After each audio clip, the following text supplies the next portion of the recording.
27 জানুয়ারি জাতীয়তাবাদী দল বিএনপির চেয়ারম্যান, আগামীর রাষ্ট্রনায়ক, আমরা আশাবাদী আগামীর প্রধানমন্ত্রী দেশনায়ক জনাব তারেক রহমান বরিশালের শুভাগমন উপলক্ষে আজকের আমাদের প্রস্তুতি সভা। এখানে আমরা ব্যাপকভাবে করতে চাচ্ছি। আপনার বাংলাদেশ জাতীয়তাবাদী তাঁতি দল বরিশাল জেলা শাখা অগ্রণী ভূমিকা পালন করবে এবং নির্বাচনেও প্রতিটা ওয়ার্ড পর্যায় পর্যন্ত উপজেলা থেকে জেলা থেকে উপজেলা, উপজেলা থেকে ইউনিয়ন এবং ওয়ার্ড পর্যায় পর্যন্ত আমরা কমিটি করে দিয়েছি।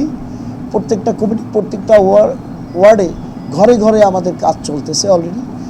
আর প্রস্তুতি সভা হিসাবে আমরা তারেক রহমানকে আমরা যেহেতু সবাই তো দেখতে পারি নাই, এখন আমরা বরিশালে দেখব। বরিশালে আমরা মিনিমাম 5,000 লোকের সমাগম তাঁতি দলের পক্ষ থেকে করব ইনশাআল্লাহ।